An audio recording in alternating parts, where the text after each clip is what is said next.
Hello everybody and welcome to the Import-Export Hub channel newsreel for week 37. I am your not so boring host Bogdan, and without further ado, as I suppose you all know what to do with those like and the subscribe buttons, let's start with the quiz question for this week. So hear me out, prepare yourselves.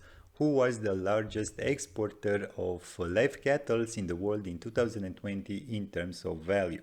And the options here are France, Spain or Australia.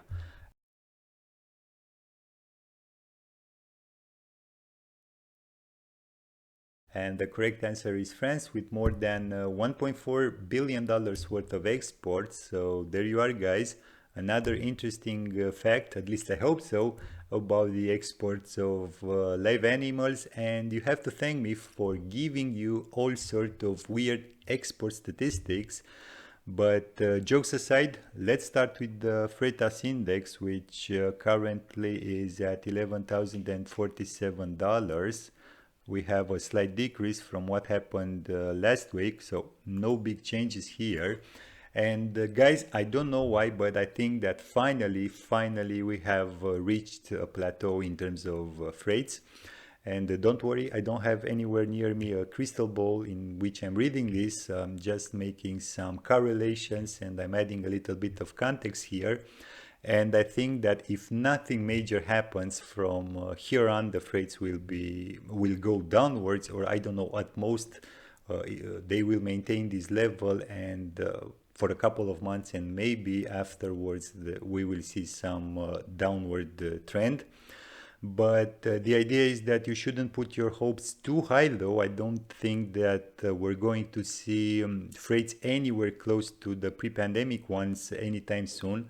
In fact, in my humble opinion, I think that those days are over, and I really think that we will see those quotes, those freight quotes, only in the shipping history books. But anyways, let's start with the first news, which concerns the settlement between MSC Industries and COSCO Shipping Lines. And guys, I don't know if you remember, but I've touched this topic on week 31 or week 32, I think, and I remember saying that this complaint is going to be settled quietly, although at that time everybody in the industry was saying that MCS Industries has little or no chance at reaching any settlement. Well, thanks to a great team of lawyers, and by the way, chapeau to the lawyers from Hart Reynolds LLP, and God, I wish I had some insights about what happened between closed doors, as I don't know, imagining that it was a suits-like atmosphere there with the lawyer team saying that don't worry, we will take care of this. Anyway, I won't get through to the entire procedural history and so on. I will point out that the fact remains that in spite of all odds, great things can happen if you are in the right team and you have the right team, even if you start as an underdog. And guys, before I move on to my next news, I just want to point out two things.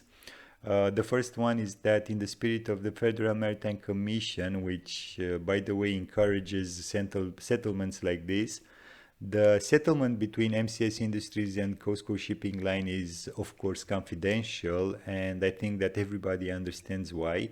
And the second thing I wanted to point out is that Mediterranean Shipping Company, so MSC, the Swiss-Italian shipping line, is in silenzio stampa, to use an Italian expression, which translated into English means that we don't have any news concerning MSC.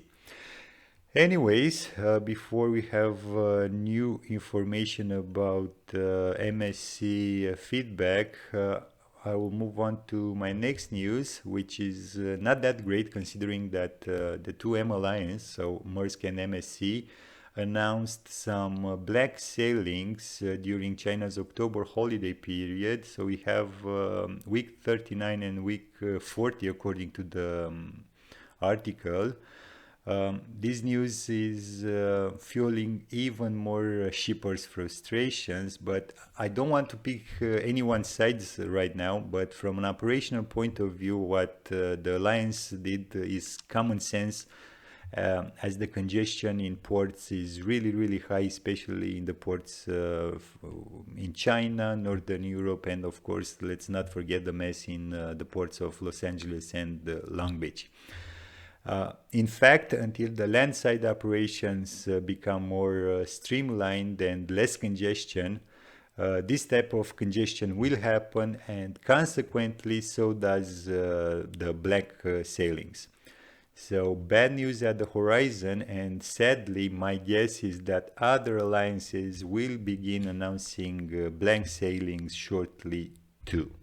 Now jumping on to my next news, I have one concerning Maersk, the trendsetter, as I like to call it, who is on a shopping spree, and it just announced that it acquired the Portuguese cloud-based startup called Hub as a move designed to further enhance Maersk e-commerce capabilities.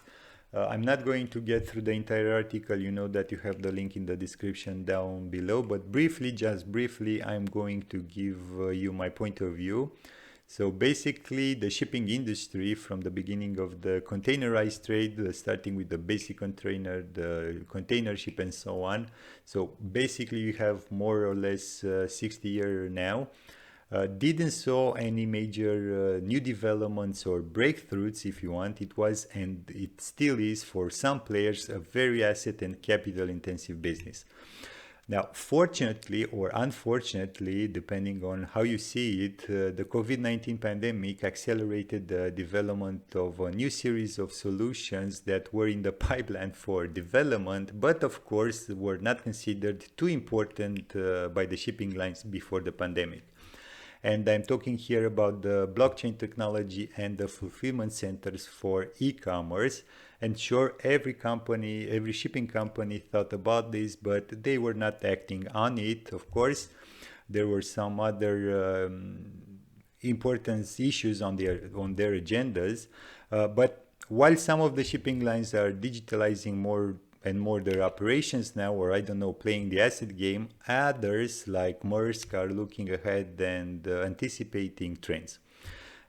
Anyways, I don't want to insist more on this topic, but what I'm trying to say is that from my point of view, we have two types of players in the container shipping lines world, if you want.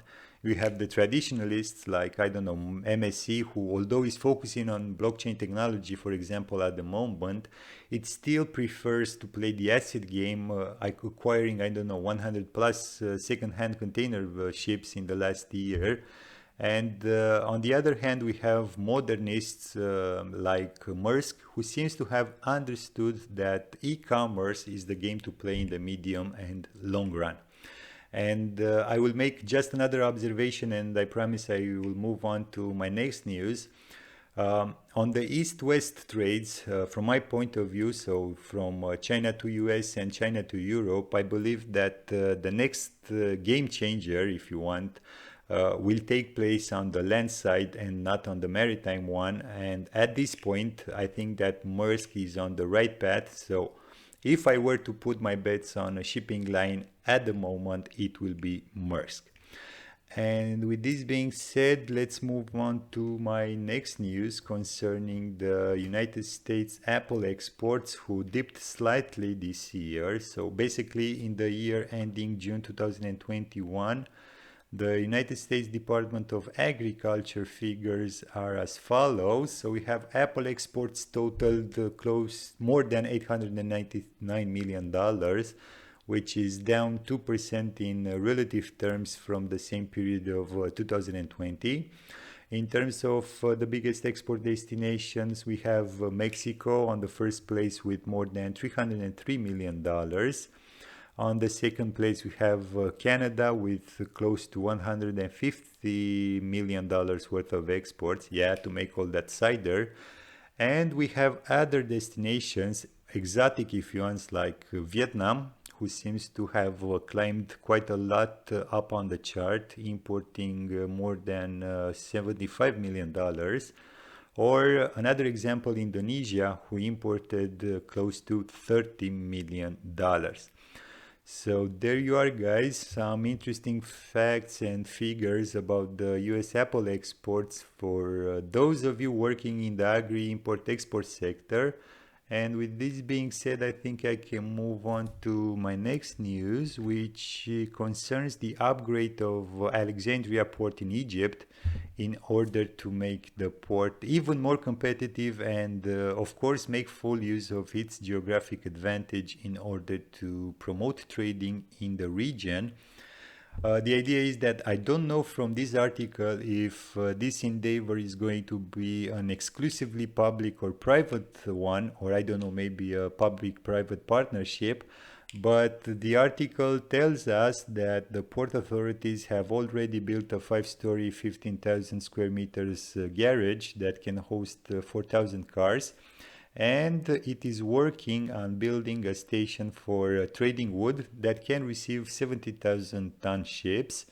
So basically the idea is that the Egyptian port of Alexandria is going to receive vast amount of investments in order to remain competitive in the region, as I've said it, and support Egypt international trade, which seems to be the right strategy to follow by the public authorities, at least the responsible ones, who understand now maybe more than ever the importance of a highly connected port to the international supply chain network of production and distribution.